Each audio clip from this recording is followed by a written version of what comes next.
Okay, do you like theory or do you prefer calculations?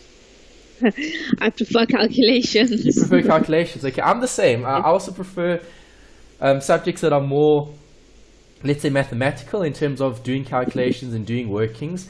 The theory is fine, it's okay, but it's more difficult to, let's say, do well because you've really got to study and learn all the content that's necessary in order to answer the questions.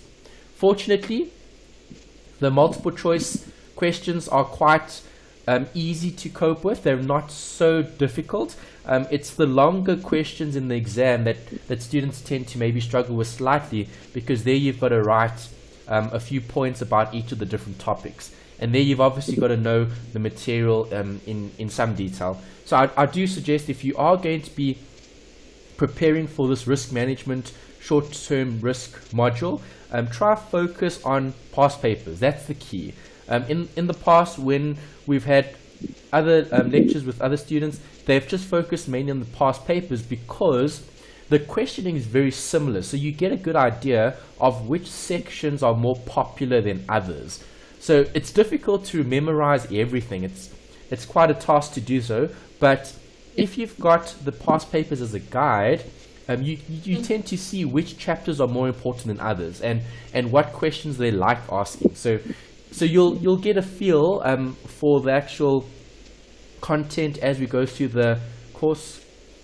You'll see there's a lot of study units.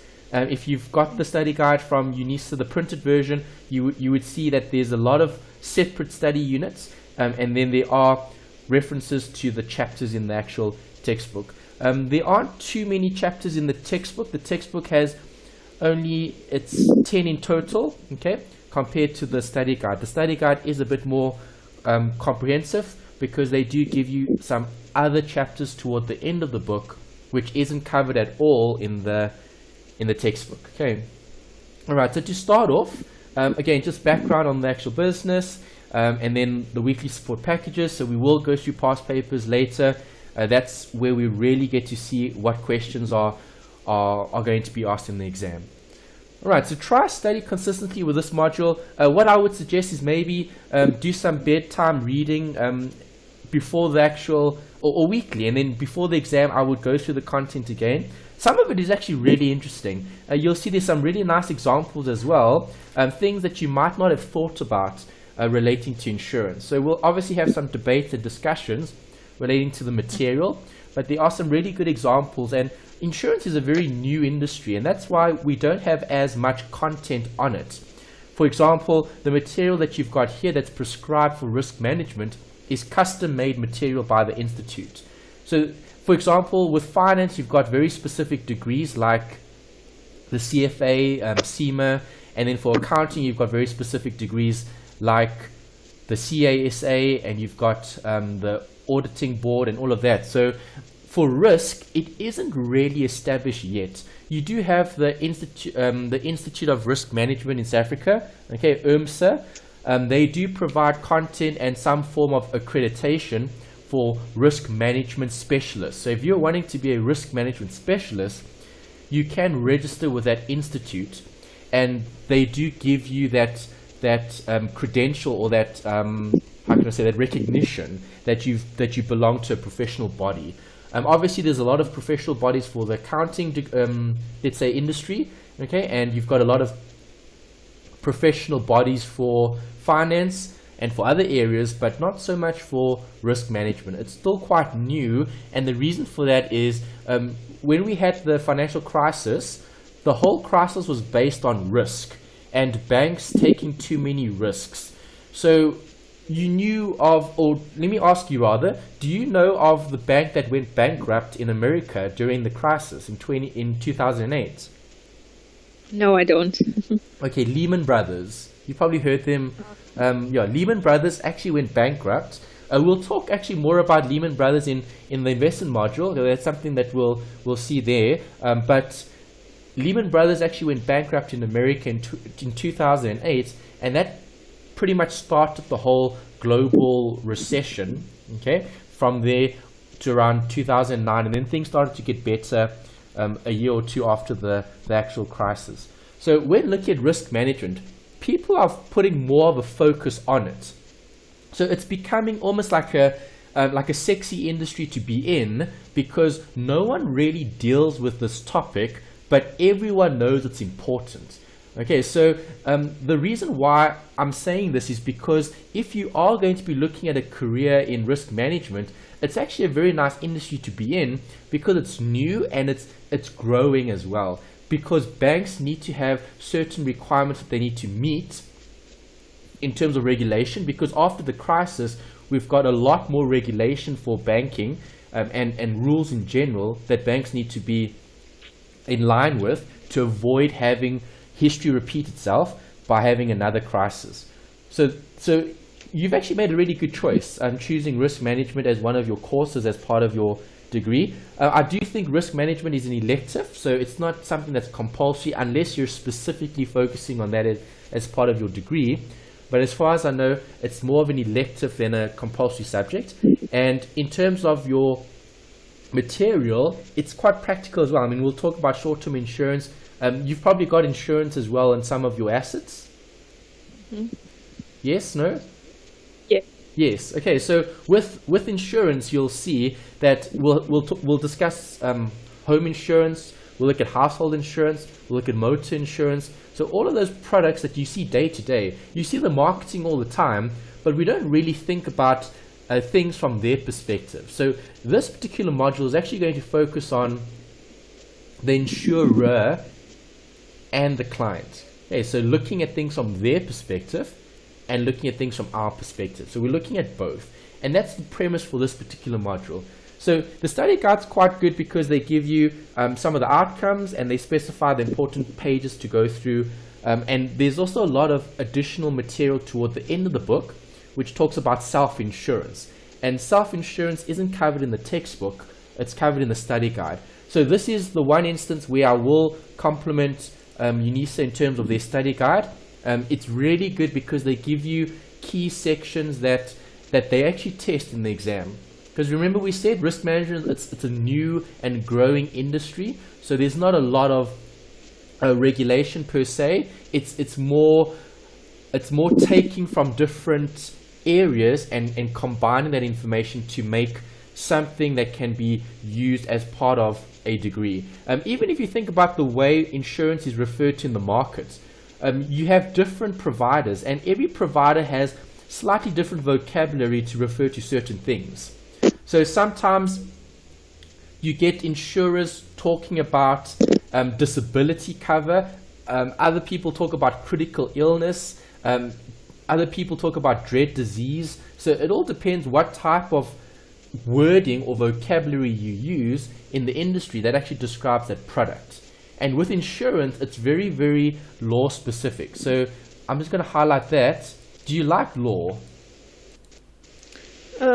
A little, yes. Okay, so if you do, then you'll probably like this module as well, because they do show quite a lot of different cases and different examples, and it is based on law as well because it's contracts. Okay, so insurance is all about contracts. You're literally signing a contract that will either materialize or not depending on what happens in the future.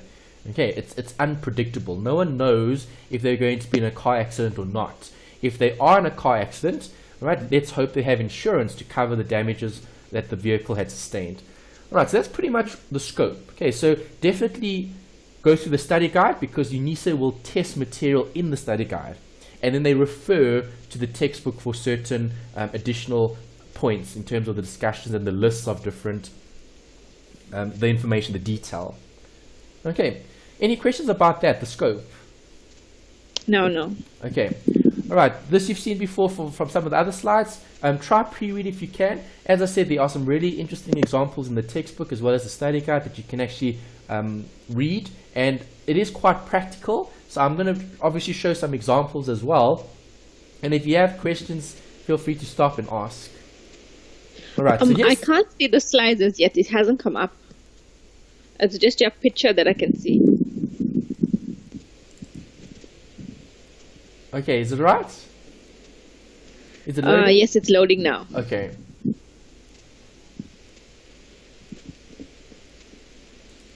Yes, I can see it now. Okay, great.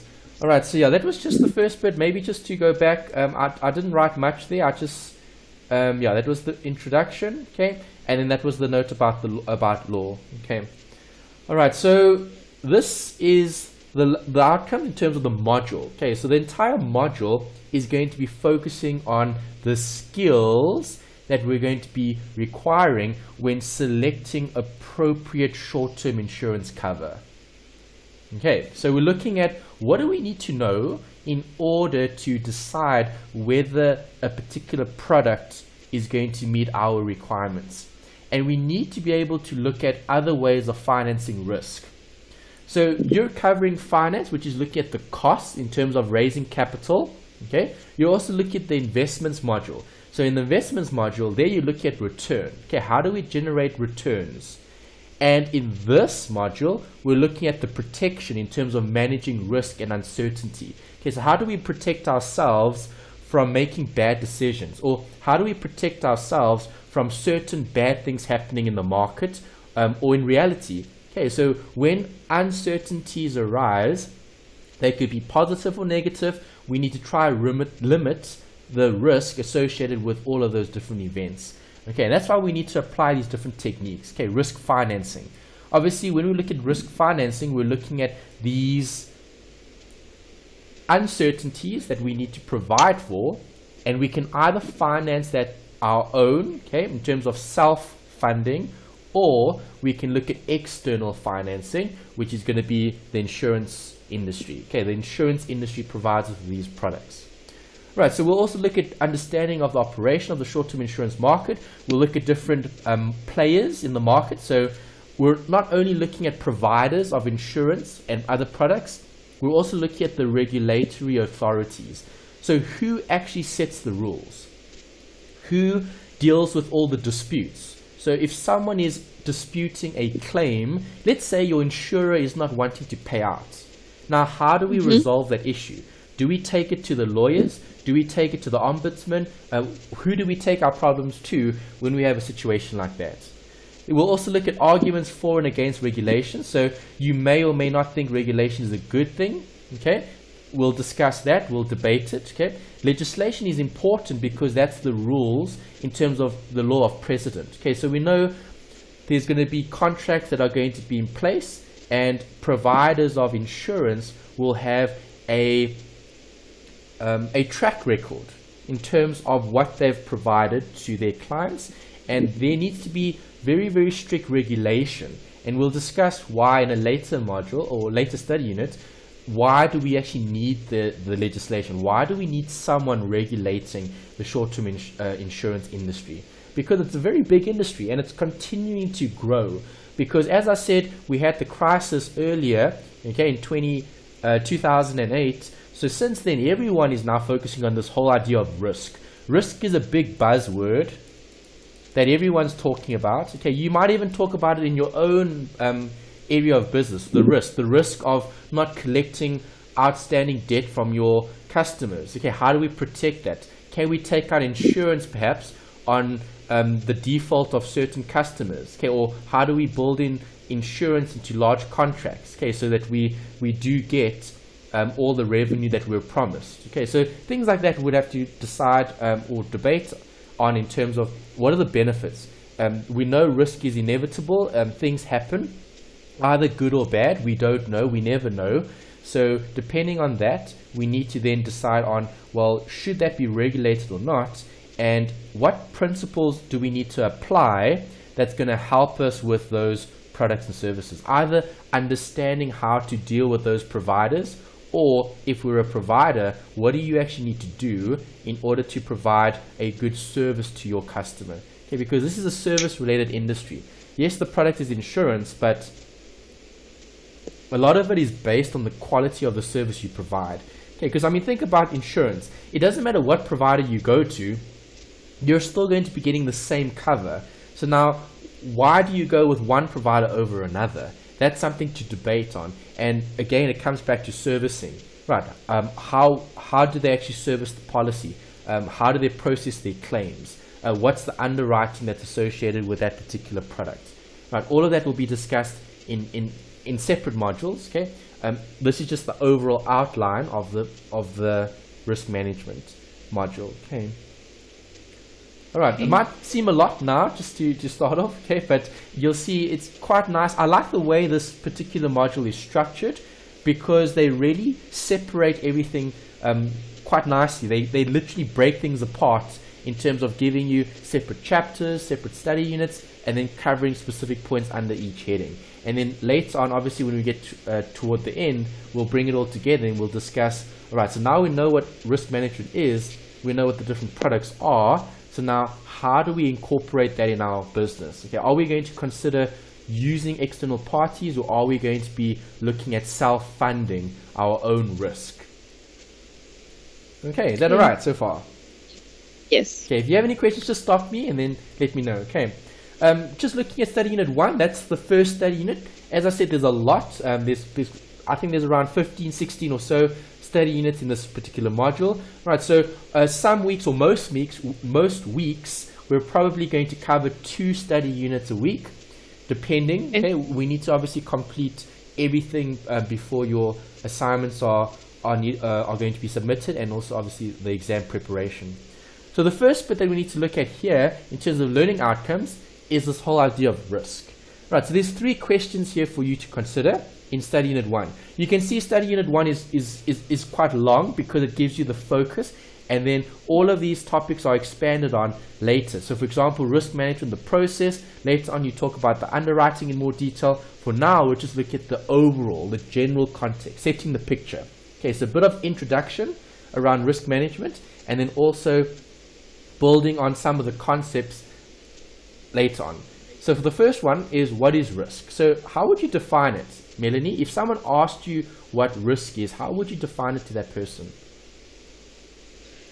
I think it will be associated with danger and uncertainty.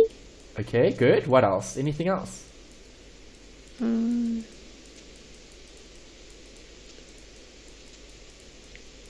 Okay, danger. That was the first word that came to mind. So when I asked you what is risk, why did danger come to mind first before uncertainty?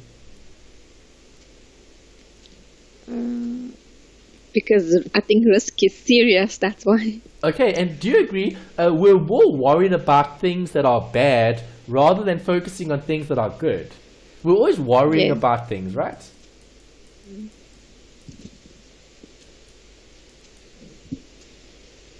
Right? Yes. Okay, so if I'm looking at risk, danger probably came to mind because you've probably had instances in the past where you've had to deal with maybe a difficult situation. Okay, so how has risk affected you?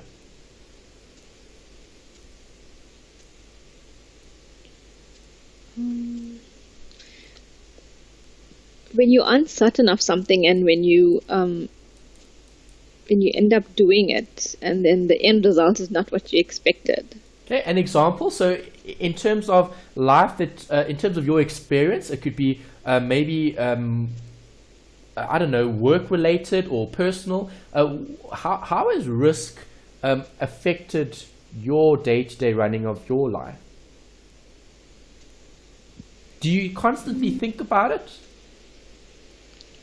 Yeah, I think in everything that you do, you always think, if I do this, what would be the end result? Okay, good. And sometimes you don't.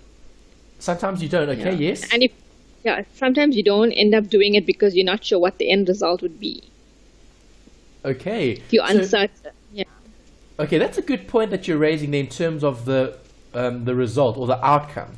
Okay, outcome is probably the better word to use. Okay, so when determining what the risks are, okay, we need to look at the end result or the outcome. Okay, and the reason why we're looking at that is, do you agree not all risks are bad? No. Okay, sometimes risks are good. So what's the difference between a good risk and a bad risk? How is risk ever good?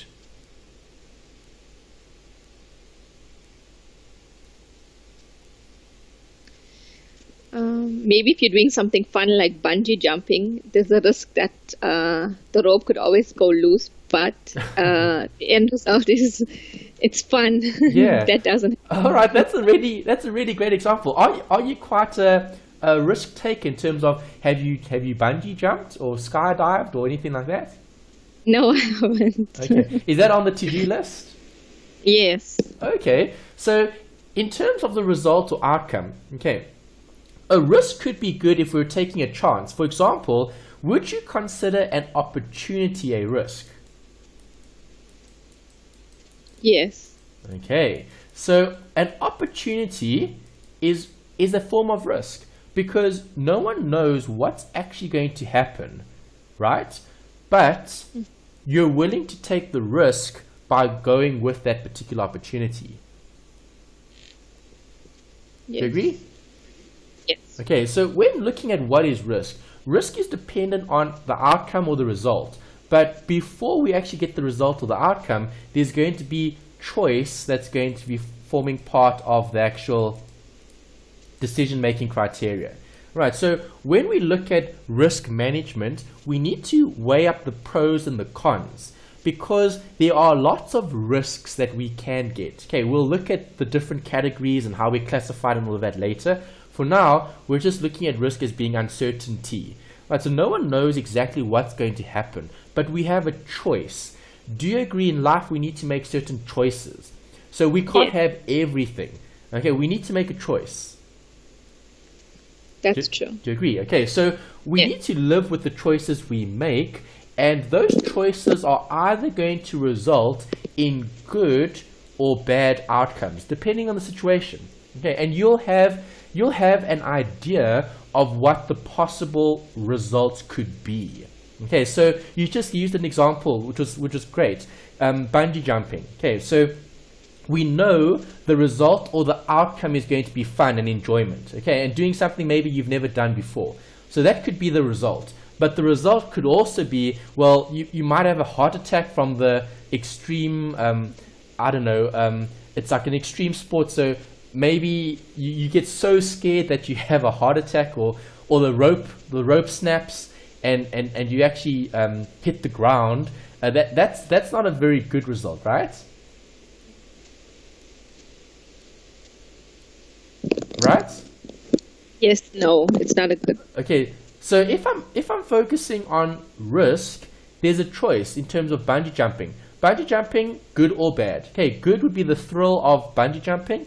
Bad would obviously be if something had to happen and the cable had to break or something like that. That'll be very, very bad in terms of an outcome. Okay, so the risk is dependent on the outcome, but we need to then decide for ourselves, are we happy to take that risk? Right? Are we happy to go with that activity? Okay, that provider. So obviously you're not going to be jumping off a bridge without a cable with some sort of safety cable attached to it as well. So if the one breaks, you've still got backup or something like that. So there needs to be some sort of management. Okay, so we've looked at what risk is. What's your definition of this?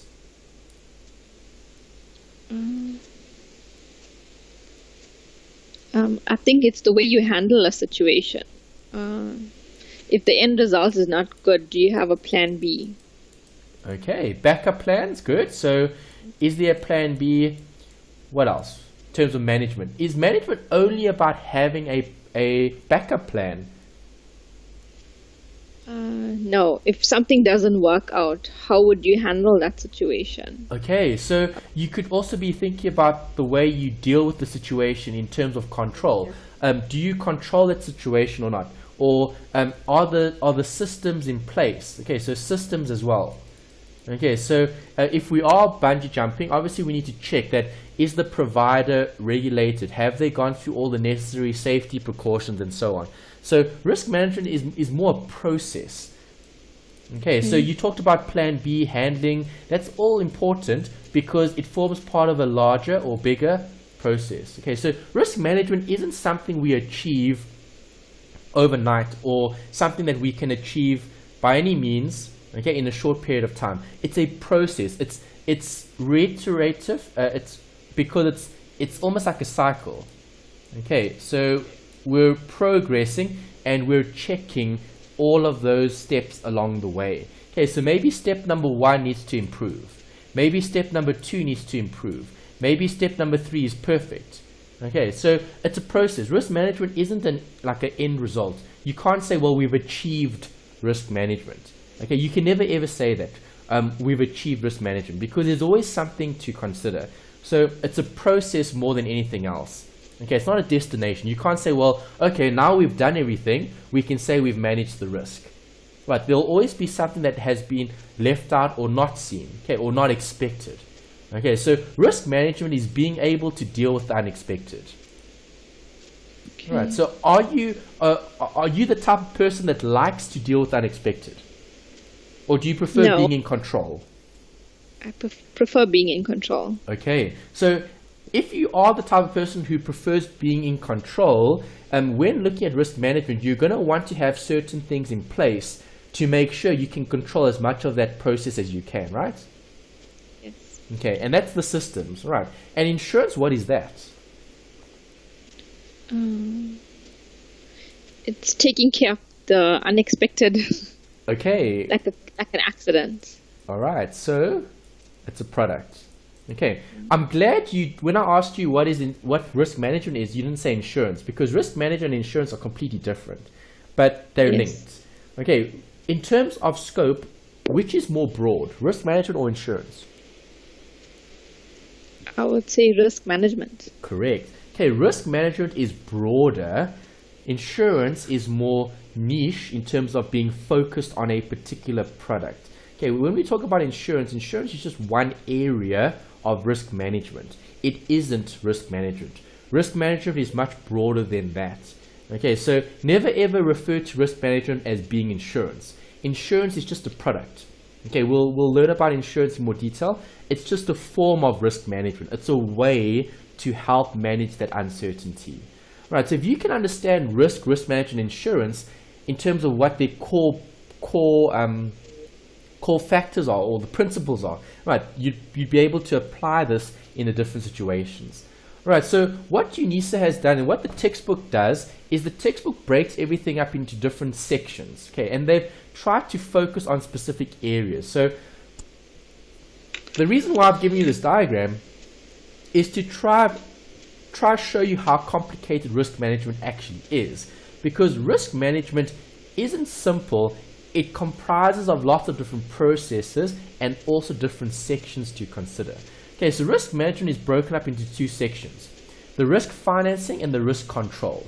Right, let me ask you now, in terms of financing and control, what do those two words mean? What does financing mean? Cash. Good. Okay, so there's reference to cash or funds or resources. Great. And control, what does that refer to? How you would control those resources. Okay, good. So how, in terms of like the action. Great, that's perfect. All right, so when looking at risk management, do you agree there are certain times where we require resources to achieve something, and there are other times when we don't require any resources, we just require more action? That's true. Okay, so simple example, very, very simple in terms of risk management. Okay, let's talk about signing off certain payments, okay, for your suppliers. All right, so as a risk manager, you are going to want to either control the risk in terms of risk control, or you're going to have to finance the risk. Okay, so here's the big debate. If I'm a financial manager, am I going to want senior managers to sign off on all the payments?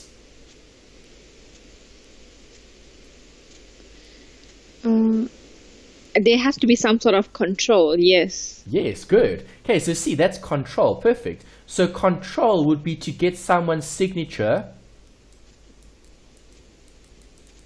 to sign off an invoice. Okay, so let's say you're going to be paying a supplier, okay, for some of those radiators that you're selling. You need a signature from a senior manager in terms of maybe it could even be the sign-off. So some managers have more authority to sign off bigger payments. Okay, so that's also a way to control the risk.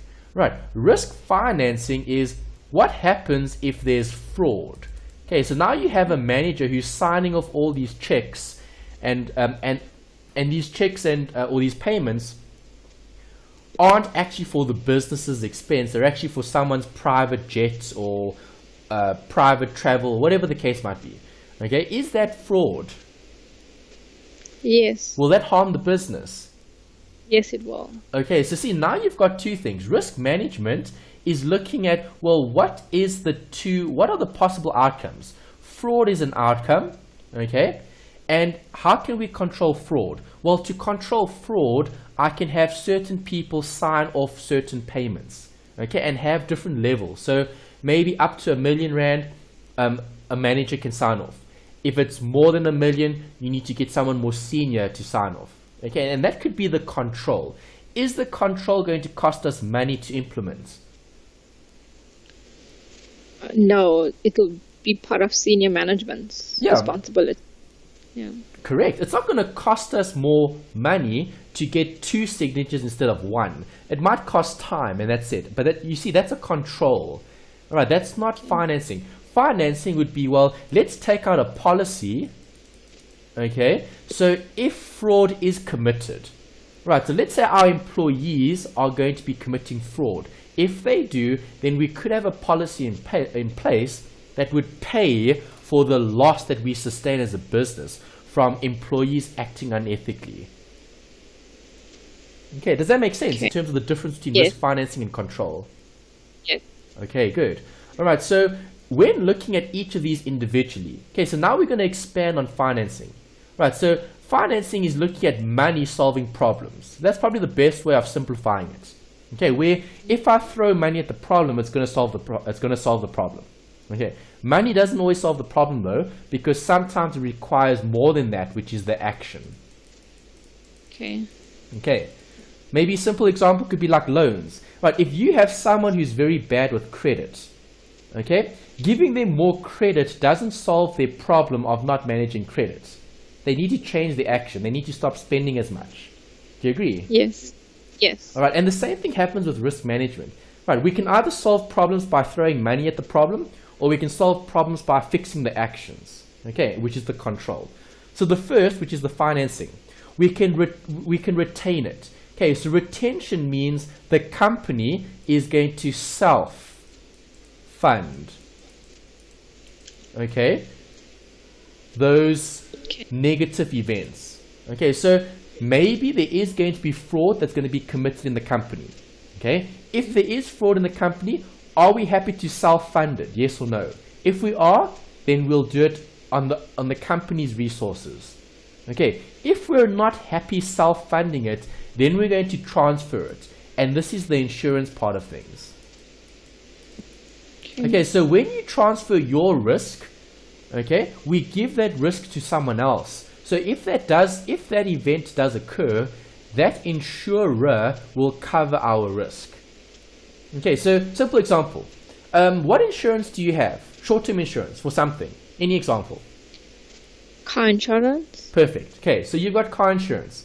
Right, so if we're looking at the risk financing, okay, we're dealing with that. So in terms of being in a car accident, it's very expensive to fix the vehicle, right? Yes. So the financing is going to be looking at the money that is going to be needed in order to repair the vehicle. Right, so now are you happy to self-fund that? So you're probably paying anything between maybe, let's say, 500 to 1,000 Rand a month or more, depending on what sort of vehicle you're driving. Okay, but let's just use that as a guide. Okay, so let's say you're spending 1,000 Rand a month. On car insurance. Okay? So if you're spending 1,000 Rand a month on car insurance, okay, who are you giving that money to? The insurer. The insurer. So is that retention or transfer?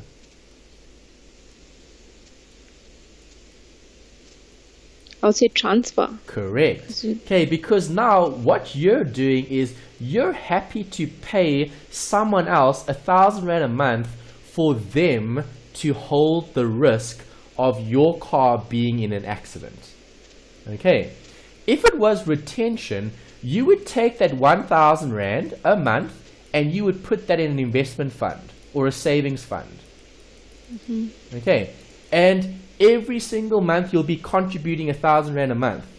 Do you agree, if you're looking at retention, you're going to self-fund any accident that you're in? So if you are in an accident, you're going to have to take from that fund and pay for the repairs. That's retention. Okay. Okay. Transfer is where, well, I'm not happy. This car accident, I'm so worried about being in a car accident. The worry is so high in terms of risk that I'm happy to transfer it to someone else.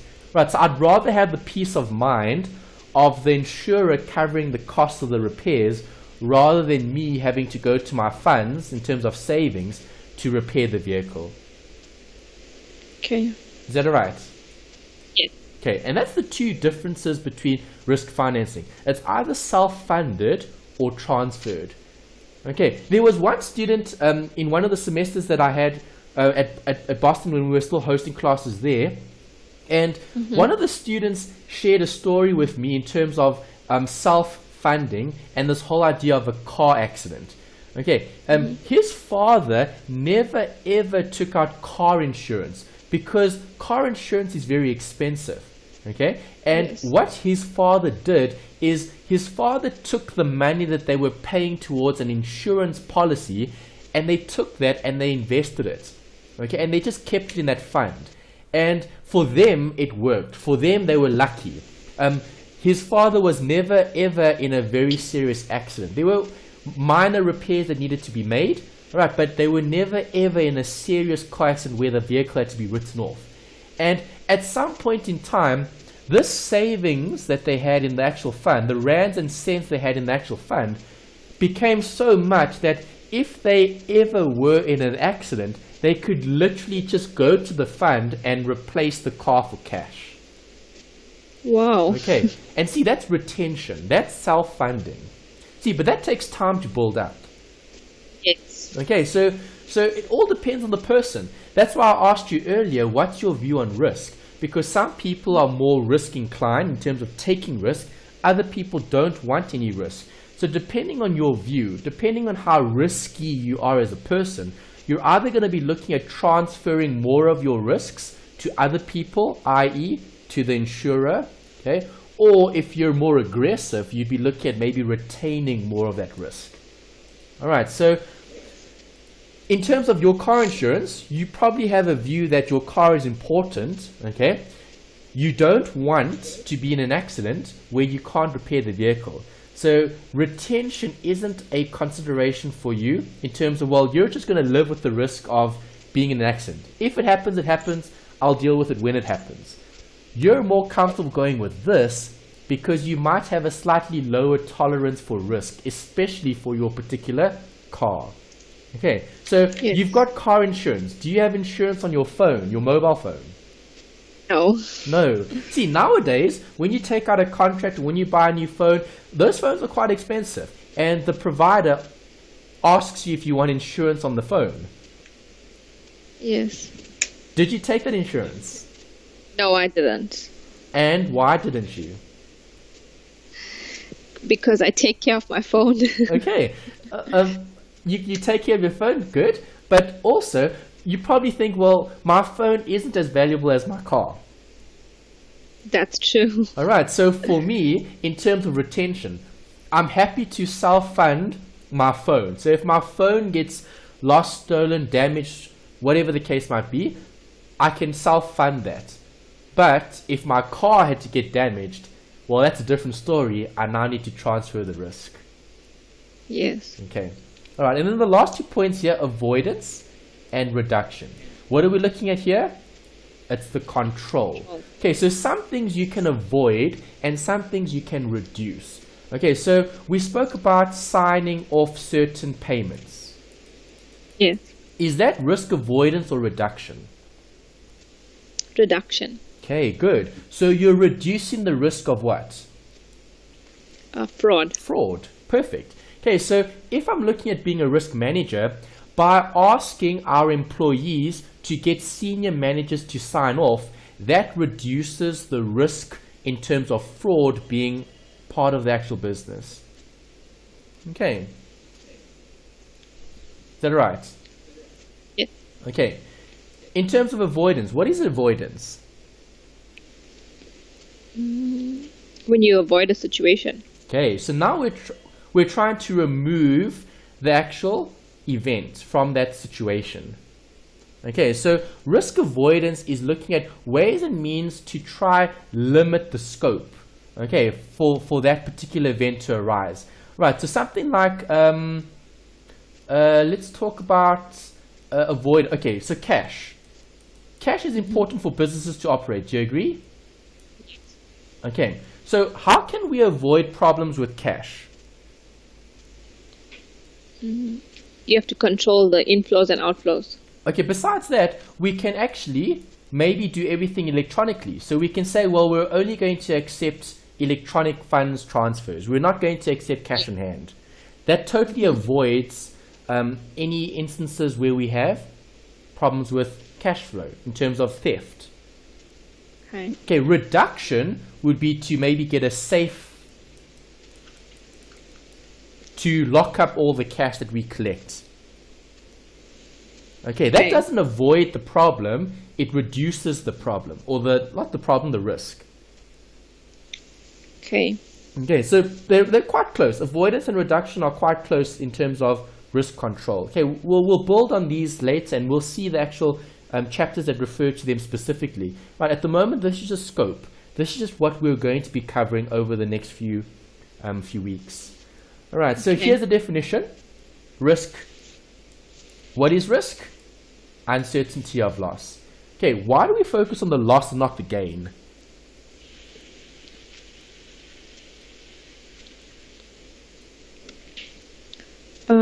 Maybe to avoid the loss in future. Okay, do we worry about gains? When we gain, we are happy. I think when we lose something, we are unhappy. Correct. Okay, that's why when looking at risk is uncertainty of loss, because we don't want negative things to occur. We want positive things to happen. Are we going to complain if something good happens? No. No. Okay. People who complain when things are good, they're not grateful for what has happened. So if we're looking at risk, we're only looking at the negative in terms of what can we do to try limit the loss, okay, or the bad things from occurring. So risk management is a means of removing some or all of this uncertainty.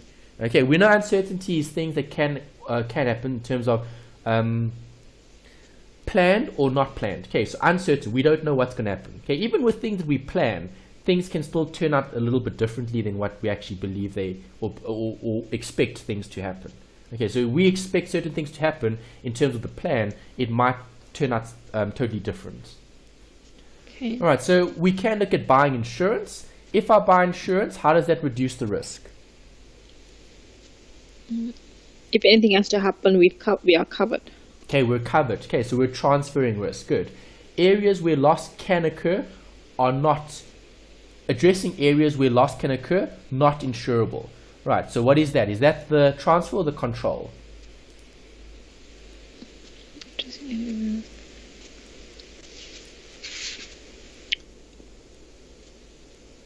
Not insurable. So not insurable means, will the insurer take on your risk? The answer is no. No.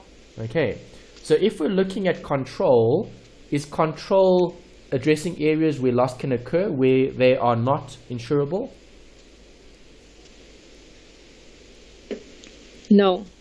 Okay, yes, control is. Because remember, control is when you have to actually provide cover for things that cannot be insurable or insured.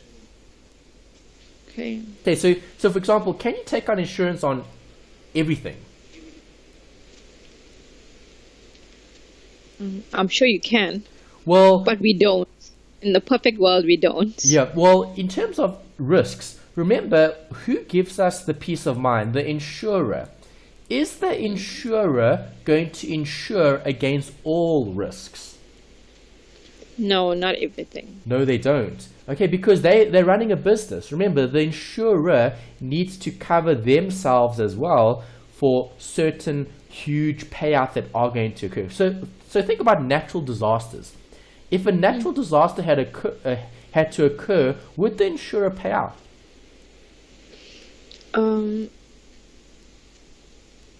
There's certain clauses and things that are in place so that you're not covered against everything. Exactly. All right, so if a natural disaster had to occur, let's say, in more recent times, we've had earthquakes in South Africa. Before, we never ever did. No. So if an earthquake had to occur and that completely destroyed your car, even if you had car insurance, would they cover that loss? No. Why not? Because it's uninsurable. That's an act of God. Uninsurable. Do you agree? And that's Yes. that's why they always say, read your terms and conditions, because you may have insurance, but that insurance may not cover you in all instances. Yes. Okay, so you've got to be careful when addressing areas where loss can occur. Okay, so maybe addressing areas where loss can occur. Well, if earthquakes become more of a consideration in this country, right? We would try avoid areas where they've had earthquakes before. Okay, I forget the areas where they've had earthquakes in South Africa. It happened. It was actually last year. I recall some news reports about earthquakes in SA. You might have remembered them as well. Yes. Yes. Yeah. I think somewhere in Johannesburg. Was it in Joburg? Am I right? Yeah. Wasn't it in the northwest or somewhere in those like more secluded Where areas? the mines are. Yeah, the mines. I think yeah. somewhere in the mine, yeah. It would happen somewhere in the mine. I can't remember the name. Yeah, neither can I, but I do remember there were quite a few reports about earthquakes occurring in Joburg. So fortunately, nothing actually happened. I mean, there wasn't really any damage that occurred where we were, but in those areas, I think they were affected. Yes. Okay, and now things like that aren't going to be covered because it's something uninsurable. Insurers Yeah. aren't going to insure against acts of God, things like that. Okay, because the damage is just going to be too much for them to sustain. Think about it. How much would an insurer have to pay to repair everyone's house from an earthquake? They'll probably end up bankrupt. Exactly. And that's why they need to have those terms and conditions, those exclusions. They need to exclude certain things from their contracts. Okay, good. All right, then we've got a specialized area, which is looking at complexity. Okay, this is a very specialized area because everyone can actually be a risk manager. Okay, do you agree people in different departments have different skills? That's true. Okay, and they all contribute to this, the process. Right, so risk management examines all the risks, everything. Okay, so I want to ask you a quick question. Is your doctor a risk manager?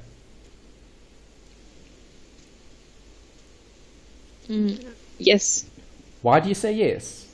You're right. Because he has to make sure whatever you're being treated for, that it's not detrimental to somebody else. You're on antibiotics, whatever. Okay, so there you're looking at, you've already been diagnosed with a specific illness. Okay, so let's say you might have the cold. Right, so if you have the cold, they're going to give you some antibiotics to try help you get better. But in terms of a doctor, surely the doctor should try help you before you get sick. That's true. Okay, so in terms of risk management, your doctor should be measuring your blood pressure. They should be maybe testing your sugar levels, and they should be asking you questions about exercise. How often are you exercising? Are you eating healthy? Are you a smoker, non-smoker? Because those are all things that they should be doing as a risk manager in the health industry. Okay, because they're managing your risk of getting sick and ill. Okay, and we normally get sick and ill. It's because we're not eating correctly, we're not exercising. Okay, we're not doing what we should be doing, and that creates a risk, and that's why we get sick. Yes. Okay, so when I talk about risk management, it's broad. Okay, everyone can be a risk manager as long as they've done this. They've followed a process. Right, so what does the doctor do? The doctor identifies a risk. All right, so your sugar levels are a bit too high. What is that? That's a risk. They've identified a risk. Now they need to evaluate the risk. How severe is that risk? Or in terms of frequency, or maybe you're showing certain, let's say, symptoms of maybe having diabetes as a possible disease. Diabetes. Okay, so if that's the outcome, remember the outcome is being diagnosed with diabetes. Before you get to that stage, obviously there's going to be certain things that will direct toward that particular illness. Okay, so in terms of the risk management process, you identify it first, then you look at the evaluation. So now, how high or low is your sugar levels? All right, if your sugar levels are really, really high in terms of being possibly diabetic, you're then going to have to look at ways and means to control that. Right, and that's why with the risk management process, the first is obviously looking at identification, and then the second is looking at the control. Right, so now you know your sugar levels are a bit high. So now, how do we cope with that? Well, it's either going to be financial or it's going to be physical. Okay, so financial would be, well, now I need to buy food that has lower levels of sugar or low GI and all those types of things. Okay, to try reduce the risk of diabetes materializing. Okay, so retention or transfer, again, two things we need to consider. Physical, elimination or minimization. Okay, so eliminate is we completely eliminate sugar, or minimize, we eat less of it. Okay, and that's the control. So control is financial or physical, but this is part of the process. Okay, so the risk management process is broken up into two. The first is the identification, and then the second is the control. The what are we going to do? Okay, so the identification is what, and then the control is how we're going to deal with it. Okay, so you first need to know what are you dealing with first before you know how to deal with it. Are we okay? Okay. Yes. All right.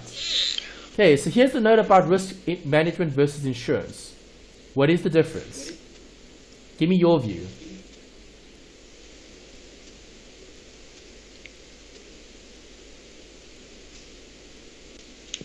What's your view? Risk management is managing the risk, and insurance is it's a monetary value. You have to, if there's a loss, you covered. Okay, yes, so you're covered. Okay, so insurance is the product, right? And risk management is more holistic in terms of the process. It's the everything we need to consider, right? Do you agree? Yes, I agree. Okay, risk management is more comprehensive. It's covering a lot more than just are we covered or not. Okay. Okay. All right, so it's a specialist area covering risk management. It has evolved. Okay, emphasis is more on managing the risks, right, rather than selling a policy. All right, so in today's world, that's why I said risk management in today's world is a very, very hyped up industry, because it's growing and people are trying to find more ways to manage risks without having to pay money towards a particular policy. Right, so what smart and innovative ways can we implement to reduce risk? Okay, simple one that you're probably familiar with. Melanie, at work, when you log onto your computer, do you have to enter in a password? Yes. Okay, why do you have to enter a password? So no one else has access to your information. Good. Okay, is that risk management? Yes. Yes. Okay, so no one is selling the company a policy for unauthorized access to computers. Okay, so let's take out a policy. Right, so as a company, okay, let's take out a policy. If someone logs onto Melanie's computer without permission, well, then that policy is going to pay out. That's insurance.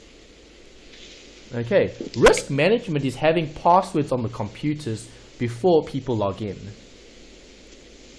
Yes. Okay, and see, that's what we're looking at here.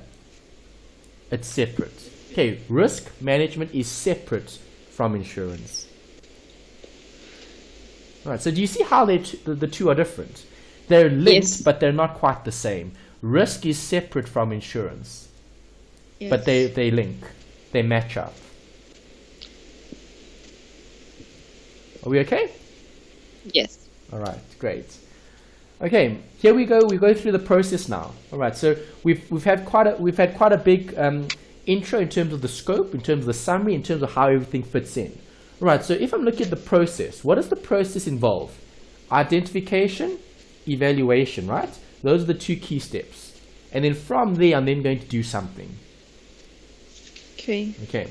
Right, so with risk identification, we're looking at the financial loss that can occur in different areas. And we need to identify the aids. What can help us with identifying those risks? Right, so here's a note. Can engineers be risk managers, Melanie? Yes. Yes. What risks can they identify? Depends what they are manufacturing or building. They will be able to identify the risks in those areas. Perfect, yeah. So if they're an engineer in terms of building and construction, right, they'll be able to tell us, is the building going to collapse or not? That would be their area of expertise. Good. What about an accountant? What risks can accountants identify?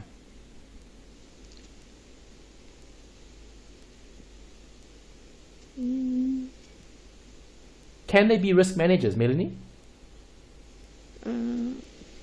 I think financial managers can be risk managers. I'm not sure.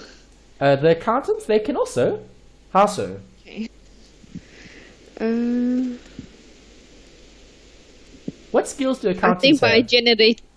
generating the financial statement, they'll be able to identify risk areas. Good. Okay, they've got the skills to identify the financial statements and to actually create those statements. So do you agree accountants would be able to pick up on any fraud that could arise when presenting financial statements? Yes. Okay, good. Can doctors be risk managers? Yes. Definitely. Okay, we actually used an example there earlier. Yeah. Right, so the point I'm trying to make with this slide is risk manager, okay? A risk manager. Is a risk manager a specialist? Yes, they specialists in the function that they're carrying out, like an engineer, an accountant, or a doctor. Correct. Okay, so different people have different levels of expertise in a particular area. All right, so when looking at risk management, we're looking at particular people with a specific set of skills that can assist with identifying risk in those areas. Okay. All right. Okay, then we've got physical inspection and we've got aids to identification. This is looking at the identification. Okay, so to identify a risk, we can actually physically inspect the risk. So if I go to a, let's say, a store, okay, you'll be able to see, does the store have security? And that's a physical inspection. Do you agree? We can see if there's cameras or not. Yes. We can see if there's burglar bars or not. Okay. Yes. We can see if there's security guards or not.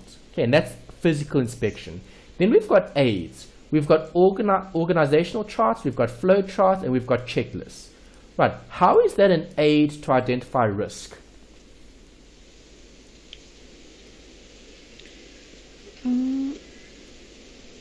It'll be able to give us information. Okay, good. So information is key to identifying risk because think of a flow chart. Okay? Yes. If we're going towards a specific outcome, let's say paying.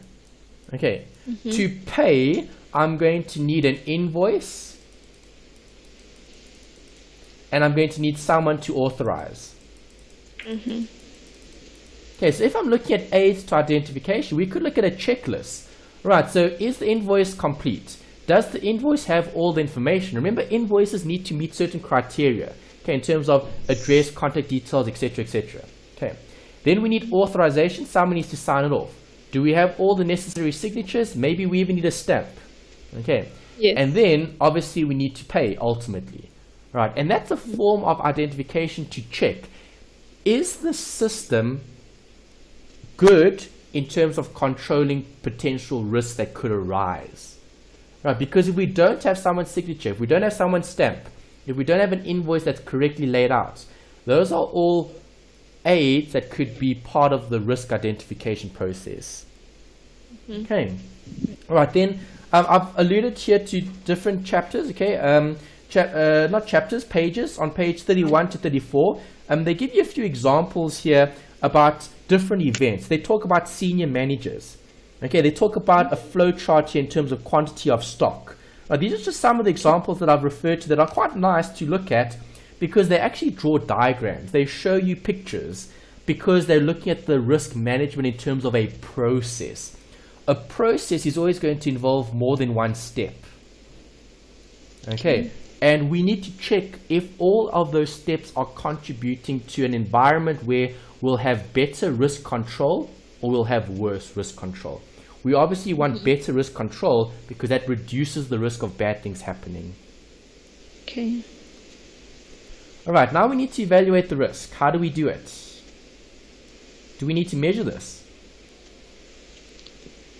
Yes. Yes, okay. And then there's two ways of measuring. We can either measure quantitatively, which is measuring things based on numbers, okay, or we can measure things qualitatively. All right, so our view on a particular event. Okay, qualitative. We're measuring the impact that that particular event will have on our business. Right, and then lastly here in terms of risk evaluation, we're focusing on this, computer technology. How is computer technology helpful when identifying risk?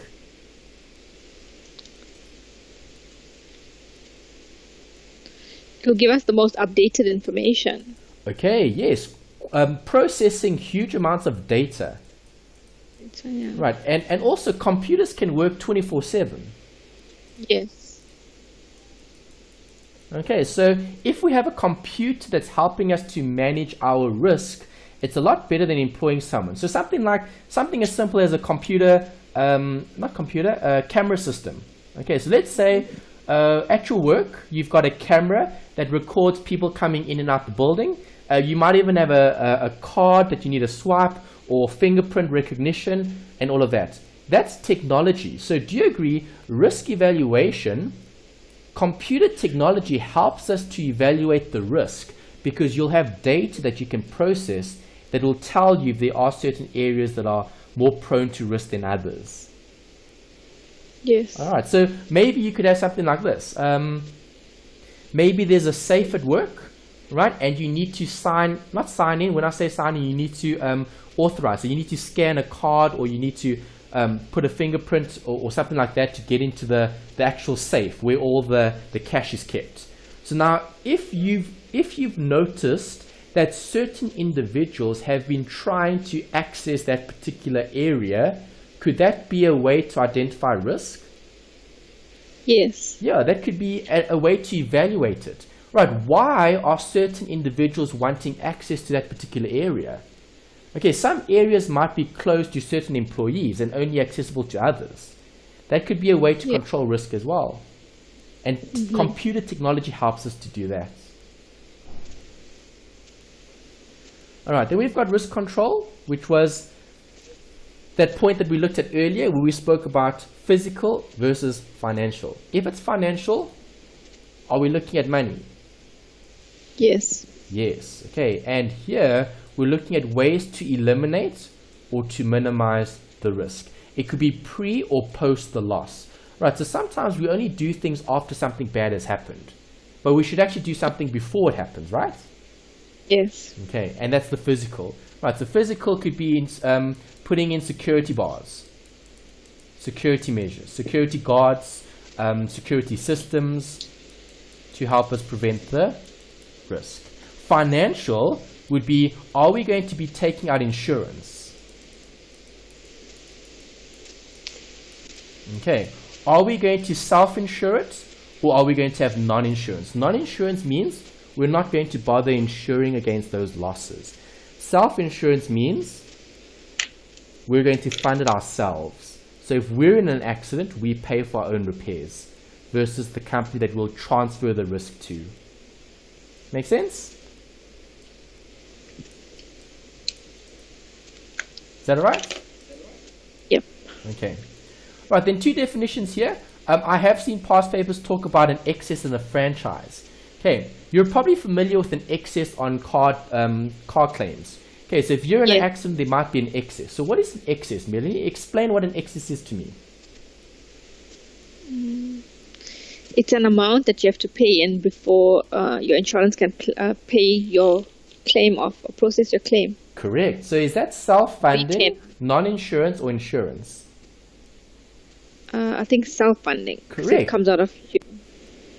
It comes out of your own pocket. Yeah, correct. Yes. So in terms of self-insurance, it's a certain amount that you are actually going to have to pay. And that's what an excess is. So do you agree?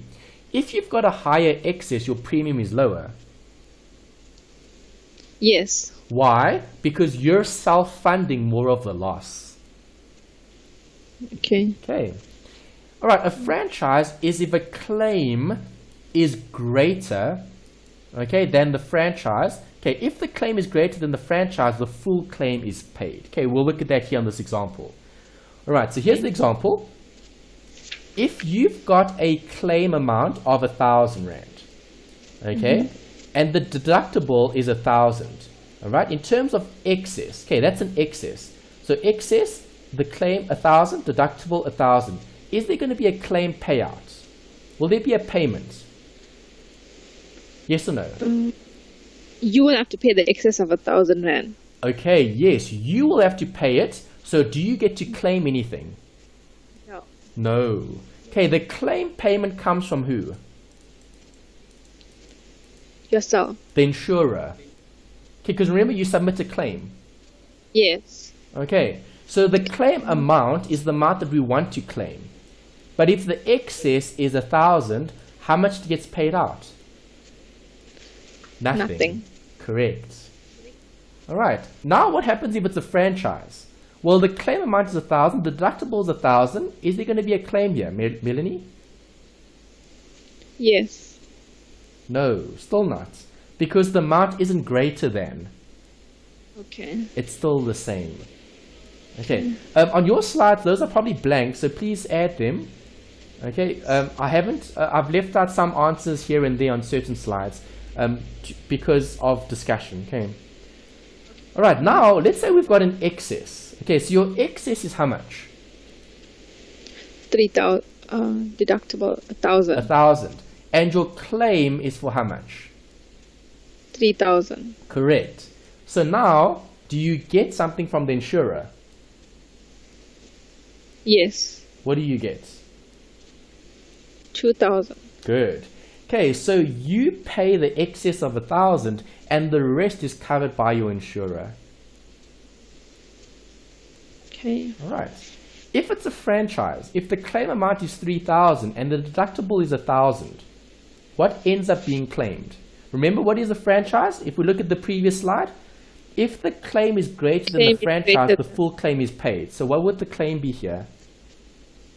4,000. No, not 4,000. You can't claim more than your amount.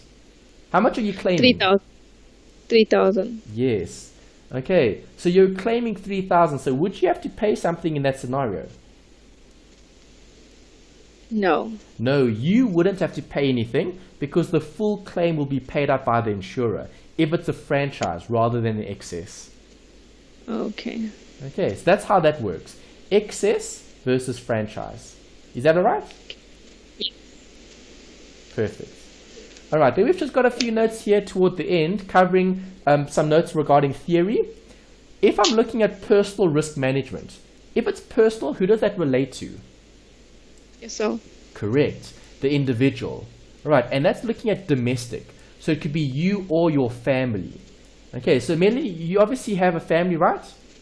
Yes. Okay, so in terms of policies and cover, who would you want to claim? Are you going to cover everyone, or are you only going to cover certain individuals? Cover everyone. Okay, so when you say cover everyone, is that your extended family, your cousins, your aunts, your uncles? No, your immediate family. Okay, see, that's important. So it's domestic. So when you said you'll cover everyone, who are you going to be covering then? My son and my husband. Correct. Okay, so you're not going to be covering more than that, right? No. Okay, because it's personal. Right, and with personal risk management, there needs to be this insurable, and this is a very important concept that will come up time and time again, insurable interests. Okay, so for example, can you cover the life of your aunt? No. Well, you say no because your aunt is probably not dependent on you. Yes. But if she was dependent on you, is there insurable interest? Yes. So now can you cover your aunt? Yes, you will be able to. Correct. Okay, see, that's the big question mark. Is there insurable interest? Right, there's no doubt that there's insurable interest for your son and your husband because they're directly related to you in terms of that personal connection, right? And there would be insurable interest. Right, because if something had to happen to your husband, or if something had to happen to you, or if something had to happen to your son, right, there's definitely insurable interest there because there's a relationship between parties. Yes. Okay, great. All right, and then the last bit that I've got here is actually study unit 2. Okay, so remember I mentioned we're normally covering 1 or 2 units depending on the length of the actual units. Okay, we're actually moving towards study unit 2 now, but it relates to number 1 because it's risk management and insurance. Okay, those are the 2 separate concepts.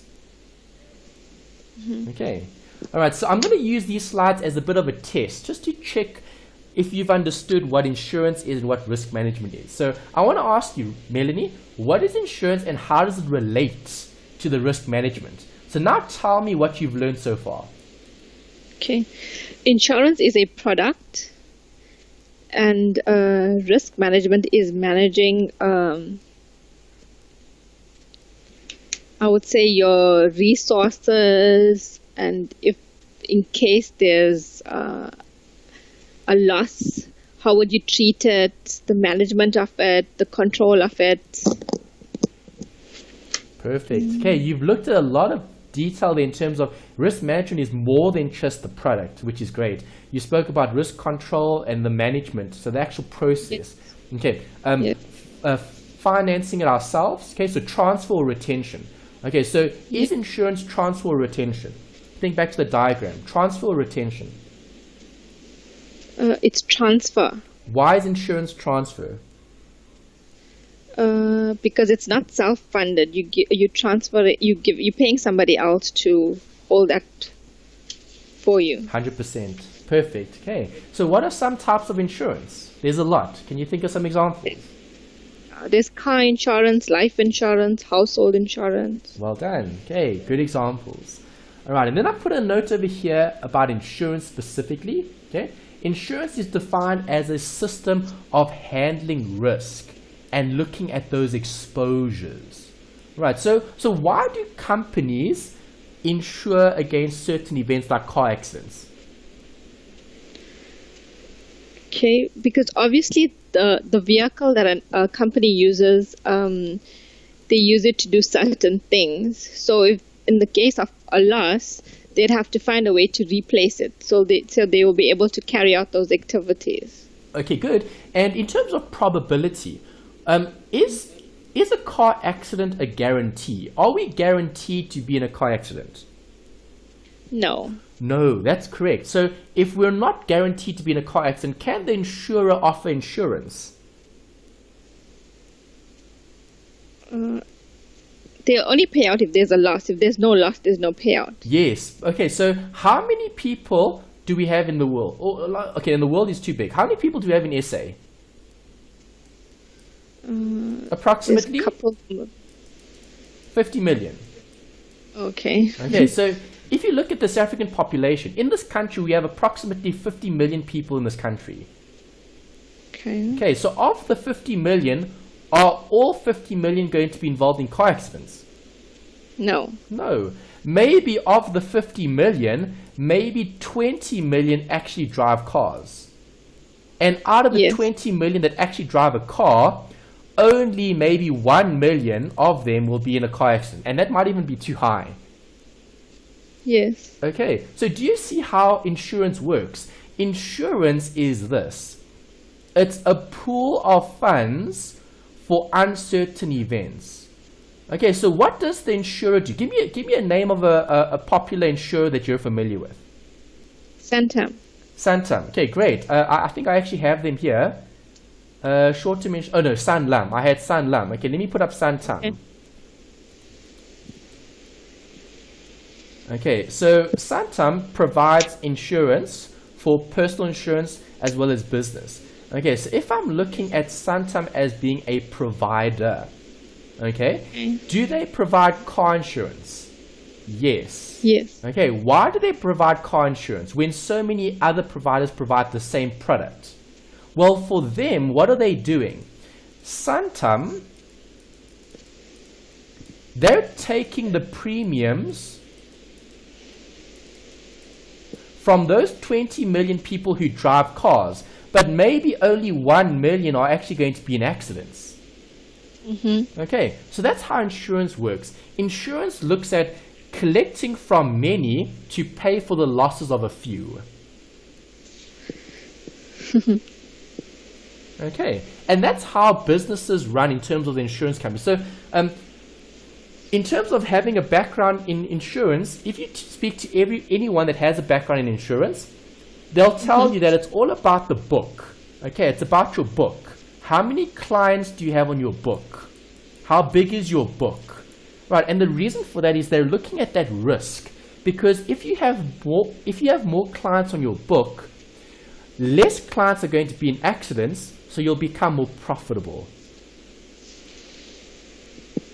Okay, are you happy with that? Insurance and what it is? Yes. Okay, great. All right, and I've given you some terms here, 2 fundamental types of insurance, okay? Not types of insurance, types of definitions or characteristics, okay? Transferring risk is key. We spoke about transfer earlier. Okay, so what is insurance? It's transferring risk, and it's the sharing of losses. Right, so many people paying for only a few people's losses. Right, so you're paying car insurance. Melanie, have you ever used your car insurance? I haven't in the last 3 years now. Okay, that's excellent. So you haven't, but do you agree your provider has probably used some of your premiums to pay for someone else's losses? That's true. Okay, and then perhaps if you are ever in a car accident at some point in time in the future, okay, they'll be using other people's premiums to help you pay for your repairs. Yes. Okay, and that's how the system works, and that's what insurance is. It's a way to spread the risk amongst everyone. So instead of one person carrying the risk of repairing a vehicle, we're spreading it for everyone else to help us pay for those repairs. Got it? Happy? Yes, yes. Great. All right, then just terms here. An insurer is the party agreeing to pay for the losses, which is the company. So example, Santam. Okay, there are others as well. Outsurance, Momentum, All Mutual, Discovery. There's such a lot. There's a lot of different providers. Okay, the insured is the person who will receive the compensation. Premium is what we pay, and the policy is the contract. All right, we're almost there, Melanie. You still okay? Can we push on? Yes, we can. Okay, awesome. All right, how does insurance work? Well, we've spoken a lot about it. We now need to look at the detail. The first bit is this assumption. Okay, there's always a risk assumption. What is the risk assumption? Well, the assumption is there's going to be some sort of compensation that needs to be paid out. It could be an actual benefit that's paid out. So think about life insurance. If someone dies, the loved ones get a payout. But if I look at car insurance, no one gets paid out any cash. It's just the repairs, right, or the replacement of the vehicle. Okay. Prediction, there needs to be a probability. Okay, so I'm gonna highlight that, statistics. All right, so when looking at insurance, there needs to be a probability of something occurring. There needs to be a chance. Okay, probability. Okay, so something may or may not occur. And then the pooling, which is the large numbers. Okay, so taking from the many to pay out the losses of a few. That's the pooling. And then we've got adverse selection. What does that mean? Have you ever heard that before? Adverse? No. Okay, what is adverse? What does the word mean? Adverse means bad, right? Okay. Okay, something that's bad. Okay, so adverse selection is almost like talking about bad selection. Right, so what happens? Well, insurers need to screen and profile their applicants because they want to avoid greater expected losses. Right, so here's the example. Okay, when you took out car insurance, did they ask you about how long have you been driving for, or how long have you had your license for? Yes. Why did they ask you that question? To see whether you're an experienced driver or not. Correct. I think you're more at risk if you're not an experienced driver. And exactly that. It's exactly what you said. Okay, they're trying to check, they're trying to screen you as a profile in terms of an applicant. Are you a high risk or low risk customer or client? If you're high risk, then they're going to load your premium. If you're low risk, they might offer you a slightly lower premium depending on your level of risk. All right, then I've just put a note here about different, we'll actually discuss this in a lot more detail when we look at some examples, okay?